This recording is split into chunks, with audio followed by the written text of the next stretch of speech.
Well, as you all know, since the Ethan Crumbley trial of his parents, who were found guilty of his actions, I have tried to stay on top of these different cases where parents are being held accountable for their child's actions in the court systems. And I found one here that I wanted to tell you guys about really quickly. This is Fortune Williams. She was 14 years old when she died, a high school freshman, July 22nd, 2024, New York Times. A New York couple who bought their 16-year-old son a BMW were sentenced on Monday to 3 years of probation and 26 weeks of parenting classes after the teen drove the car at speeds of more than 100 miles per hour, slamming into a truck and killing his passenger, a 14-year-old girl, Fortune Williams. The teenager, whose name has not been released because of his age, was arraigned last December on at least a dozen charges, including second-degree manslaughter and recklessly endangerment of a child. He faces up to 15 years in prison if convicted. Now, as you'll remember, the Ethan Crumbley case, that was in Michigan. This is New York. Here's the kicker in this one. This wasn't just a regular 16-year-old with a regular driver's license. This is why I believe that the parents have been brought in. He had a junior driver's license, which I think is the equivalent of a permit. And many of us just say, I don't have a license, I have a permit. And in the case of a permit in most states, an adult has to be present in the vehicle for you to drive. An adult with a driver's license. He had a junior driver's license, which prohibited him from driving unsupervised under any circumstances in New York City when, in May of 2023, he crashed his red 2005 BMW 325i into the back of a parked UPS truck in Springfield Gardens neighborhood of Queens. The teen driver survived the crash with minor injuries, but his passenger, Fortune Williams, a freshman at Springfield Gardens High School, was thrown from the car and pronounced dead at the scene. She didn't have her seatbelt on. So her not having her seatbelt on, is that going to be something that the defense attorney for the parents brings to light and says would have made the difference? Let's see if we can find some pictures of the collision. So I want to see how the car hit the truck. Was it on the right side? It sounds like it probably was. Good gracious. It is tough to watch. Surveillance video showing the red BMW slam in. Oh, I remember seeing this. Oh God, I did not want to look at this. I remember this. Okay, before we show this, let me do this. Viewer discretion is advised. This is hard to watch. Surveillance video showing the red BMW slam into the parked truck. 14-year-old Fortune Williams was thrown from the car. She's just caring. She's a good kid. She's a very good kid. So I'm so shocked. I'm shocked. Keisha Francis's middle child, 14-year-old Fortune, was killed in a car crash last night. My beautiful, smart daughter. She was very beautiful, smart, loving, kind, caring, sweet, everything that's good. The mother would want. Like a mother would want. I spoke to her around 6:04, and when I was hanging up, she said, "Mom, I love you." Every day, every morning, she told me she loved me. Minutes later, the BMW Fortune was riding in, a car police say was driven at a high rate of speed by a 16-year-old, crashed into a parked UPS truck here on Conduit and 160th, knocking over the UPS driver as they were just about to step inside. She loved music. She loved to dance. And she wanted to be a doctor. And in high school, she was doing nursing. I'm trying to understand. It says she was thrown from the vehicle. Good gracious, y'all, look at this car. Look at this vehicle. That little girl, even if she did, oh my word. I think the good thing to look at this car, you guys. Oh my word. I think even if she had her seatbelt on, it wouldn't have mattered. Hopefully she died on impact. Look at what it did to that side of the car. So she was thrown from the vehicle, but I don't see how she was thrown from it. I guess she would have been thrown from, I don't know. The video looked it was just so quick, and yet the driver survives. Okay, let me go back to this article. Get back to our topic. Sorry about that. The prosecutors decided to charge the teenager's father, Sean Smith, who's 40 years old, and his mother, Dia Remnarine, 43 years old, with endangering the welfare of a child when they learned that the parents had given him the car and allowed him to drive it to school, even after school administrators had warned them that he was too young to drive legally. So now you have a third party that knew this was going on. The parents were charged with endangering the welfare of their own son in a case that prosecutors described as groundbreaking and the first of its kind in New York. See, this stuff spreads like wildfire. First Michigan and now New York. And this isn't the only case. The Independence Day shooter, his father was held responsible for that. What state was that in? Am I talking too loud? What state was that in? I forget. I have to go back and look. But yeah, he was held responsible for his son because he signed off for the permit for the gun of his son. It was the little psychopath that did the 4th of July parade shooting. I've got some coverage on that if you want to go back and look on my channel. The DA said that with this conviction, we have shown that the culpability in a fatal crash can go beyond the driver. Parents who provide vehicles to their children and let them drive illegally can be held responsible in the case of tragedies such as this one. It says Mr. Smith, who pleaded guilty in June, apologized during his sentencing hearing in Queens Criminal Court on Monday. The Fortune's mother was in court. She said she believed Mr. Smith's remorse was sincere and said she accepted his apology. But she said she would prefer that both parents spend a year in jail, the maximum penalty for the charge.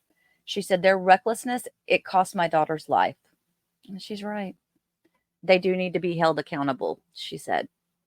Fortune was one of 3 siblings. She had plans to become a doctor and was taking nursing courses in school to prepare for a career in medicine.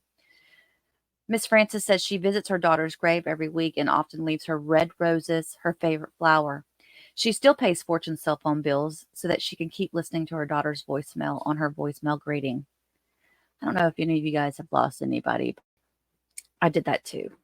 When we lost my mom, I would just call up so I could hear her voicemail. Fortune's mother said, I don't think there is healing in this. You just learn to cope. Mr. Smith said he pleaded guilty because he wanted to accept responsibility and move forward with his family and focus on his son's legal defense. So in June, the mother pled guilty to the endangerment charge and disorderly conduct, but they didn't respond on this particular article. The father's lawyer is James Polk, and he said that he believed the decision to prosecute Mr. Smith was far-reaching and set a potentially dangerous legal precedent. Yeah, but come on now.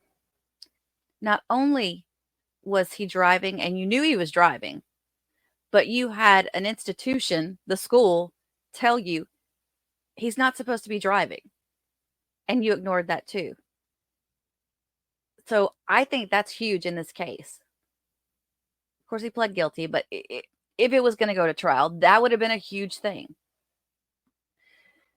It says they're attempting to charge someone for an act that he wasn't present for and that he had no knowledge was occurring. Well, the responsibility of a parent is to know what your child is doing, unfortunately. It opens the world up to charging people for all sorts of crimes that they had no foreseeable way of knowing. Julie Rendelman, a defense lawyer and a former assistant DA in Brooklyn, said the case was highly unusual in New York. She said, I've never seen it. She said it was reflective of a trend among prosecutors nationwide who feel more emboldened to bring charges against parents whose children commit crimes. Now, in the article, it goes back to reference Jennifer and James Crumbley, who are now serving 10 to 15 years in prison because of Ethan Crumbley going on a shooting spree at his high school. While there is certainly a danger in taking this too far, holding parents criminally responsible for anything their child does, this attorney, Julie Rendelman, agreed that the case appeared strong enough to pursue a prosecution. Mr. Smith told the police he had bought the car for his son, though he had it registered in his own name. On May 17th of 2023, Mr. Smith's son picked up Fortune at her home in Queens. Oh, Fortune's mom is a nurse. She was working, but her son, then 12, was home at the time. Fortune walked to the car with her arm around her brother, hugged him, and told him she would only be gone about 10 minutes. She got in the car with the teenager, who later told the police they were headed to his grandmother's house. Around 6:38 p.m., he headed west on North Conduit Avenue near 160th Street at 101 miles per hour. The speed limit on that street was 30 miles per hour. Jeez. See, that's the problem with this, and that's where more experienced drivers, I don't care how carefree you are, you're not going to drive that fast on a street like that where all that's going on. And had he not been speeding, he would have been able to probably stop in time, but it did not even look like he would put on the brakes. As he tried to change lanes, he lost control of the car and it hit the truck. So he was attempting to just swerve around the truck like an idiot. But again, young driver. The BMW then spun across the road and struck a tractor trailer. Okay, so it did hit the okay. This makes more sense with this picture, I guess. Maybe the impact wasn't so much the back of the UPS truck, because if you look, the UPS truck does look like it's intact pretty well. It seems like the impact was more on the tractor trailer vehicle. So it probably swung around, and this damage right here was caused by hitting the tractor trailer. That does make sense. I don't want to play that video again, but I want to see it myself. Okay, this picture right here is very telling too. So let me open this picture up. I know it's tiny, but you see how you could see him starting to swerve? And there's the truck that they hit. So he clipped. That's still crazy. How he clipped the UPS truck, and somehow or another, his side wasn't damaged by the tractor trailer. It looks like you've got one, two, yeah, it's a 2-lane. Was he on the, it does look like there's a lane in between him and the tractor trailer. But probably when he clipped that, that's why, if there hadn't been a lane, he probably would have been really badly hurt. But it must have clipped that, spun around, the back end spun around maybe, and then hit into the tractor trailer truck. Okay, I need to go back and watch this. I'm sorry this image is so small, but I just wanted to show you guys the way the vehicle was going around here. You know what it looks like? It looks as if he was behind the tractor trailer originally. Okay, I am going to show this again. Ugh. Okay, there's his car right there. It looks like he was behind the tractor trailer and then went to go around the tractor trailer. Must have seen this car here and thought, I got to get all the way over. But that's when he realized, oh, this car's not moving. Let me go back on that. Yeah, he was behind the tractor trailer. He lost control of that vehicle. Maybe he did. Wait a minute. Let me see something. Maybe he did slam on brakes, because watch the car. See how this car, you see how he starts to skid right there? Okay, this makes better sense, because it does look like that he didn't hit the UPS truck as head on as I thought he did. It looks like the side of it, her passenger side, hit just on that edge. There's no way she could have survived.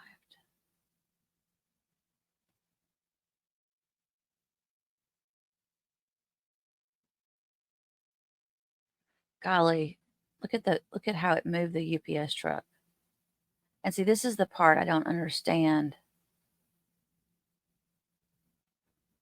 That damn tree's in the way.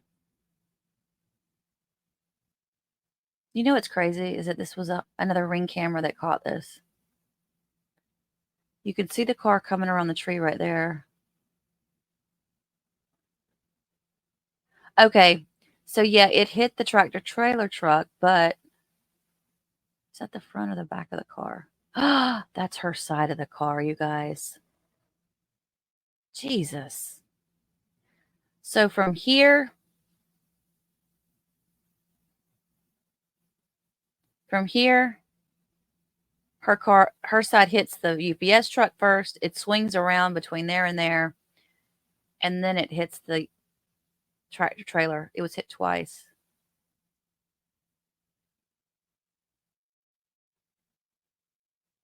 Says she was thrown from the vehicle. I probably think she was probably killed prior to being thrown from the vehicle.